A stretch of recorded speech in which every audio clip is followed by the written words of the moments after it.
छात्रों, पूर्व वीडियो के अंदर हमने पढ़ा था कि कबीर जी हैं जो जगत एवं ब्रह्मा दोनों को पृथक अर्थात अलग नहीं मानते। उन्होंने एक ही परम तत्व अर्थात परमात्मा की सत्ता के अंतर्गत स्वीकार करते हैं कि ईश्वर एक ही है।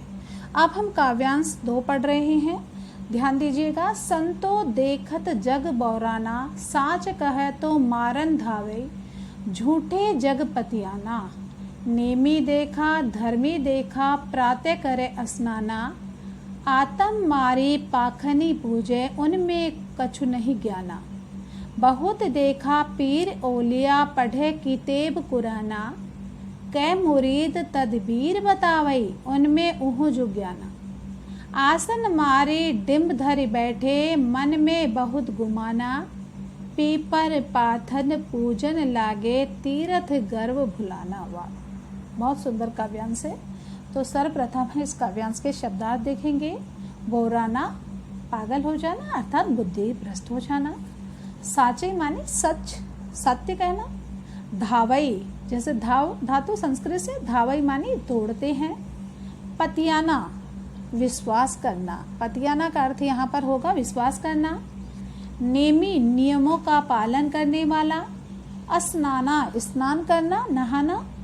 आतम, बेटा यहाँ शम को कहेंगे। पखानई, पत्थरों की मूर्तियां। बहुत तक, बहुत से। पीर औलिया, इसे समझे बेटा, पीर औलिया धर्म गुरु संत। आपने देखा होगा जैसे कि मंदिर में कौन होते हैं, पुजारी, और इसी तरह से मस्जिद में जो मौलवी जी आदि हैं उनके लिए धर्मगुरु संत है पीर औलिया। मुरीद, शिष्य, अनुगामी। तदबीर, उपाय, आसन मारनी, ध्यान मुद्रा में बैठना।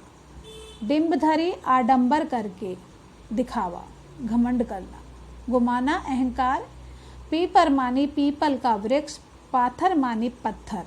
तो संदर्भ तो हम पूर्व पढ़ ही चुके हैं कि ये काव्यांश कहाँ से लिया गया है। अब हम इसका प्रसंग समझेंगे क्योंकि काव्यांश अलग है और संदर्भ इनका एक ही रहेगा। प्रसिद्ध संत कवि कबीर ने इन पंक्तियों के माध्यम से अर्थात इस काव्यांश के माध्यम से धर्म एवं सामाजिक रीति रिवाजों के क्षेत्र में मौजूद पाखंड एवं बाह्य आडंबरों पर गहरा कठोर यानी कि गहरा प्रहार किया है। तो कबीरदास जी कह रहे हैं कि कबीर लोग बाह्य आडंबरों के वशीभूत होकर ईश्वर प्राप्ति के लिए प्रयासरत होने के कारण कहते हैं कि ये संसार तो पागल हो गया है, अर्थात बोरा गया है, पागल हो गया है, उसकी मति मारी गई है। जो व्यक्ति सत्य का अनुसरण करता है, साच कहे तो मारन धावे, झूठे जगपतियाना, कि जो व्यक्ति सत्य बात करता है अर्थात सत्य का अनुसरण करता है तो लोगों को वास्तविकता से परिचित कराता है कि तुम ये कर रहे हो जो गलत है, लोग उसे मारने के लिए दौड़ते हैं। और जो व्यक्ति झूठ बोलता है, लोगों को सत्य से गुमराह करता है, लोग उसकी बात पर विश्वास कर लेते हैं। कबीरदास जी कहते हैं कि इस संसार में ऐसे व्यक्ति हैं जो सत्य, जो साच कहता है, जो सत्य शब्द कहता है, उसको तो मारने के लिए दौड़ते हैं, उसकी बात को कोई नहीं सुनना चाहता, और जो झूठ कहता है उसकी बात का विश्वास कर लेते हैं। अब यहाँ पर नेमी देखा धर्मी देखा, प्रातः करे स्नाना, आतम मारे पखाने पूजे, उनमें कुछ नहीं ज्ञाना। कबीर दास जी हिंदू धर्म से जुड़े पाखंडी ढोंगियों के बारे में बताते हुए थे, जो ढोंगी होते हैं ना उनके बारे में, कि ऐसे अनेक लोग हैं जो नियमबद्ध होकर धार्मिक परंपराओं की बड़ी निष्ठा के साथ पालन करते हुए प्रातःकाल उठकर स्नान कर लेते हैं, नहा लेते हैं, तिलक लगा लेते हैं। ऐसे लोग अपनी आत्मा को तो हर पल हर दिन मारते रहते हैं, उसका हनन करते हैं, लेकिन दूसरे और पत्थर की अत्यधिक निष्ठा के साथ पूजा करते हैं। यहाँ पर मैंने फिर कहा, फिर समझिएगा, नेमी देखा धर्मी देखा, नियम के पालन करने वाले, प्रातः करे स्नाना, अर्थात ये हिंदू धर्म की ओर संकेत कर रहे हैं कि इसमें ऐसे लोग होते हैं जो प्रातःकाल सुबह उठ करके जल्दी नहा लेते हैं, स्नान आदि कर लेते हैं, तिलक छापा जो भी है कर लेते हैं, आत्म मारी पाखनी पूजे। ऐसे व्यक्तियों को ज्ञान नहीं है, वो अपनी आत्मा को निरंतर मारते रहते हैं और पत्थर को पूजते हैं, उनमें किसी भी प्रकार का कोई ज्ञान नहीं है। अर्थात कबीर हिंदू धर्म से जुड़े पाखंडी ढोंगियों के बारे में बताते हुए कहते हैं कि ऐसे अनेक लोग हैं जो नियमबद्ध होकर धार्मिक परंपराओं का बड़ी निष्ठा के साथ पालन करते हुए प्रातःकाल उठकर स्नान करते हैं।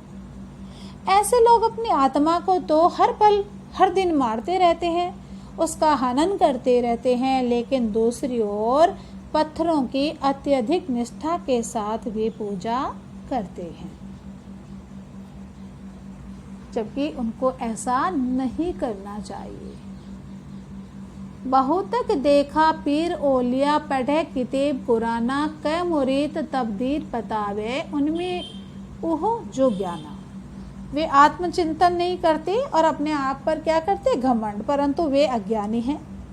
मुसलमानों के विषय में कबीर कहते हैं कि उन्होंने अनेक ऐसे पीर एवं औलिया देखे, वही मौलवी जी जो कुरान आदि पढ़ते हैं, जो मस्जिद में रहते हैं, धार्मिक पुस्तक कुरान का नियमित पाठ करते हैं और वे अपने शिष्यों को अल्लाह पाने के लिए तरह तरह के उपाय बताते हैं, जबकि वे स्वयं अल्लाह यानी ईश्वर के रहस्य को नहीं जानते।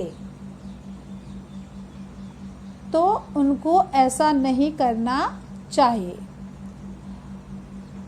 कबीर ढोंगी योगियों पर प्रहार करते हुए कहते कि वे आसन लगाकर अवश्य बैठे, किंतु उनके मन में क्या है अहंकार भरा। अर्थात आसन मारे डिम धरी बैठे, मन में बहुत गुमाना, पीपर पाथर पूजन लागे, तीरथ गर्व भुलाना।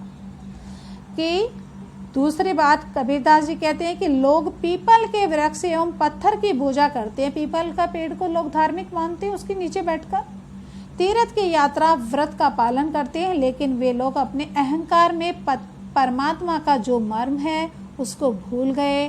कुछ लोग क्या करते हैं, आसन पर बैठ कर के पत्थर की पूजा करते हैं और अपनी आत्मा को तो वो मारते, अपनी आत्मा की बात तो नहीं सुनते, और पत्थर को ईश्वर मानकर वो लोग उसका क्या करते हैं, पूजन करते हैं। तो कबीरदास जी कहते हैं कि ऐसे लोगों जो तीर्थ करते हैं, तीर्थ करने के बाद अपने आप पर गर्व करते हैं, घमंड करते हैं, तो उनको ऐसा नहीं करना चाहिए, ये बिल्कुल गलत है।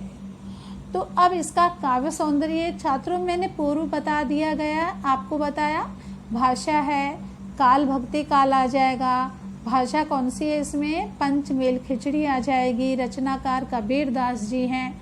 उसके बाद हम देखते हैं कि प्रस्तुत पद में धार्मिक बाह्य आडंबर व ढोंगे धर्म गुरुओं पर करारी चोट की गई है। ईश्वर प्राप्ति के लिए सह साधना पर बल दिया गया है। सदुकड़ी भाषा का प्रयोग है। इस तरह से हम इनका काव्य सौंदर्य कर लेंगे। अब हम देखते हैं कि इसी तरह से हम अलंकार भी इसमें से छांटेंगे कि कौन कौन से अलंकार हमारे समक्ष आए हैं।